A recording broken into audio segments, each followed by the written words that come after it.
mo, sagay. ang trabaho mo, natuman mo. Kuluwaon taon ang ako na mas like. Libre man ang basura, diyan analisaw na Ha? yung trabaho. Libre man ang basura. Kaandar pa ta na? Scrutinize inyo sila nga katungdanan. Sabit lang anay dyan, Sa inyo sila katungdanan. Namangging kuha na ta. Ang inyo sila maginaobra, o inyo sila kakulangan, kakasaypan. Oh, ay kay wasak mo. Sa sila katungdanan. Hindi nga ikaw. Mamukon. Diskusyonan na dugang senda nga gatil sa ato sa nipag palayag. O ni Monday presentation sa maayo. Pasko. Wala sana. Pagilihan ito. Nabalik ka rin ako. May balik mo pa na kung wala man o hindi Itawag mag-andar. si Presidente Sara Duterte nga intellectually challenged. Sa pahayag ni Presidente Ferdinand Marcos Jr. wala sa epekto sa ekonomiya sa Pilipinas ang konflikto sa bayan sa Middle East. Ginpakamalaot maniya si Justice Secretary Sos Crispin Rimulya ang ginambal ng pagsungka sa hanay Presidente Duterte sa bayan sa ICC. Suno saya, insulto ini sa pungsod kay intellectually challenged. Singkayat mo na agiso, wala tos na sa loko. obligasyon sa ICC. Malapsaw. Matapos nga naghalina diri ang Pilipinas. Gipainwala naman niyang emosyonal sa pagtawag sa administrasyon nga mango. Agin sila nga matuod lamang niya sila ginahambal. Oo, nga Ulang, litaw. sinusayang brain cells sa mga naghambal para sabay naman sa administrasyon. Ginhambal man sa Vice Presidente ang ginagamit sa administrasyon ng political scapegoating, agad nga iliko ang atensyon sa publiko sa mga isyu kapero sang blanco or blank ang mga items sa national budget na ginahambal iskandalo sa miyembro sang First Family.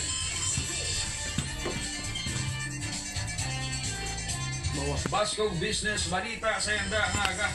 Lauman ang pag-iban sa presyo sa mga produktong petrolyo sining nga semana tungod naman sa pagkalma na sa tensyon sa Middle East kasunod naman sang ceasefire sa tunga naman sa Israel kag Iran.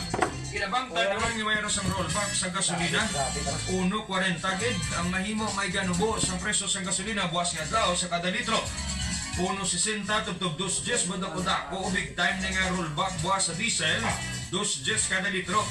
Sa gas naman may aras ang 2 pesos tubtob 2.20 pesos kada litro.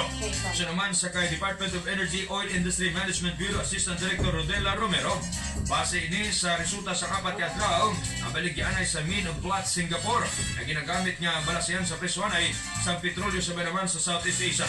Patag naman sa niyan ceasefire announcement ni anay US President Donald Trump ang resulta naman sa pagnubo sa presyo sa krudo. Amo naman na nagbawi sa naunang nga pagsaka sa presyo. Sa matandaan nga duha ka beses nga nagpatuman sa pagsaka sa presyo ng mga kompanya sa langis, resulta sa naman sa nagalala nga tensyon sa tunga naman sa Israel kag sa punsod sa Iran. Baskog OFW News sa yanda nga ka.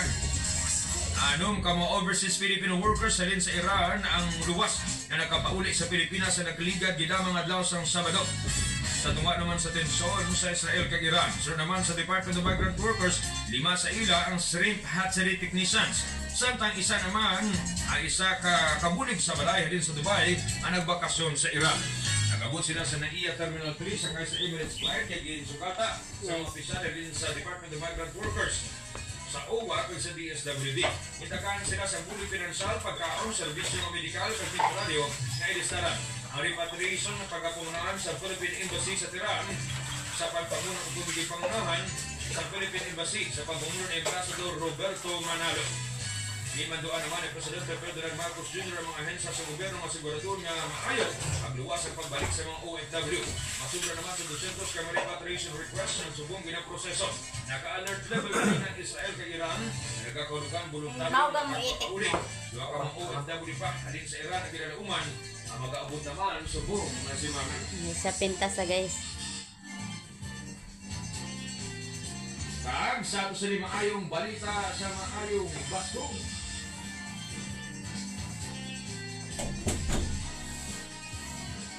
Ginaplano sa karon ang pag-host ang Mactan Expo Center sa ginapaabot nga ASEAN Tourism Conference sa palaaboton nga tuig 2026. May kapasidad ng ilang ni Mactan Expo Center sa bansang Cebu ang magbaton sa 2,600 ka mga tao.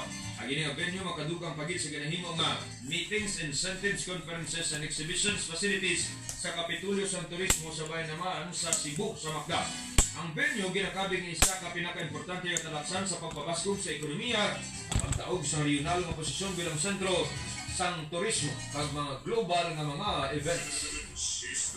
morning radio show of Capiz. Serving you with the freshest news, issue, Kaya na. entertainment, and public service. Maayong Basko. Hindi po isang video. Maayong Ito.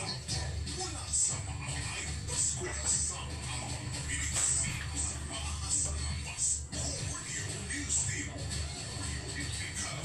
Gising ka sa paboritong morning show ng bayan. Maayong Basko na sa serbisyo. Basko. Maayong Basko. Nangungunang pangyayari sa politika. Pananaw at opinyon sa mga namumuno sa bayan.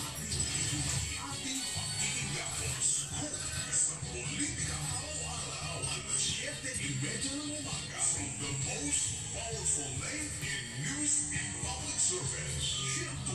102.5 una sa serbisyo. Basko. Basko sa politika. Hey! Lunes na! Kamusta ka mo tanan-tanan? Dili sa ato sa pangalagat kita po sa aming adlaw sa may 31 patabas? 13 ang subur. Good morning sa tanan-tanan, Baskog sa politika. Dili sa ato sa pangalagat. Mag-istoryahan na kita sa mga updates. May kartanan sa pamulitika. Welcome back din ka na lugar na galing. Good morning, Baskoglan! Kuan mo, nakibot arin ako. Nabis ka na mo. Ano mga balita? Anong natabo? Malapit na istoryahan. May seminar ikaw. Ang panay ko binigay istoryahan sa artist na talking about sa Nanano daw ba? conduct naton sa IUU assessment kag ang ining gina patigayo naton nga underwater assessment Baskog J. Uy ha, thank you so much Rappler ha. Yes, nabasa ko to. Nabasa mo? Ang tukadre. Yes, nabasa mo? That is good. Oh. Siguro the provincial government should do something about it. Ang actually ginubra na sa province. Very good, Yes, Jay. nga katungdanan kay manti ko nimo ma-recall before sang assumption sang office ni Governor Castro Baskog J sang wala pa ang Capiz Provincial Bantay Dagat no. Kay hindi pa amuna ka id sang aton sini nga pag-monitor sa mga marine ecosystem sang Capiz. Makibot ka sang una nga ang ining ginahambal karon nga 165 hectares nga seagrass. In fact, try ta ni karon nga makuha ang datos sa iban nga mga parte sang pungsod sa coastal area kay kung matabo ang ining Capiz nga seagrass Baskog J amo ning pinakamalapad sa bilog nga pungsod Pilipinas. Wow. No? Probably ha. Subong nagagamit lang kita sa word nga probably. Kaya man ti gusto naton gid nga atigayon nga makuha ang datos. Kaya man ti ang DNR mismo naghambal nga natigayon nga ma-assess ang ining area, and according to the Penro office, under the DNR National Office, probably this is the largest seagrass in the entire Philippines. Pero kabalo ka nga na tigayon nga maumpawan ini. Kaysang una, ang seagrass nga ini, kung mga kwan lang ini siya, Baskog J kung tao, mga tagadughan lang ang tubig. Tagadughan lang. Karon, kung ang tubig sa dagat, mga tagahawak, damo sini sa mga mangingisda naton nga nagabitbit lang yan sa lambat kag maglikos way kinanglan baruto utang balon nga kinanglan mo lang mag likoson do imo bala magsining ikaw nga likos imo bala nga imo nga palibutan sa lambat ang isa ka area tapos amat-amaton imo pagamay inos pagamay until such time nga ti ang mga isda dira nagakatuloy sa lambat. I was able to experience ang mga 4 years ago. Nakibot ako, no? Ining mga 3 years ago. Ginapasad pa lang sa tuang provincial Bantay Dagat. Tamalakon nga magtikang ikaw mga 5 ka tikang gakalusbog kaw sa seagrass niya ini, no? Daw ang kadakuon sang imo nga malusbugan, inabalang kita mo ang sang Carabao, itulugban sang Carabao. Carabao. Tapos lakat ka naman mga 5 katikang, 6 katikang, lusbog ka naman. So na-curious ako hambal ko sa mga mangisda nga ang damo lubot. Kung sa bagol sang bata, bikilon bala damo bikil. Mga luhub-luhub. Luhub-luhub. Then dira ko na kuha ang ilas ni through them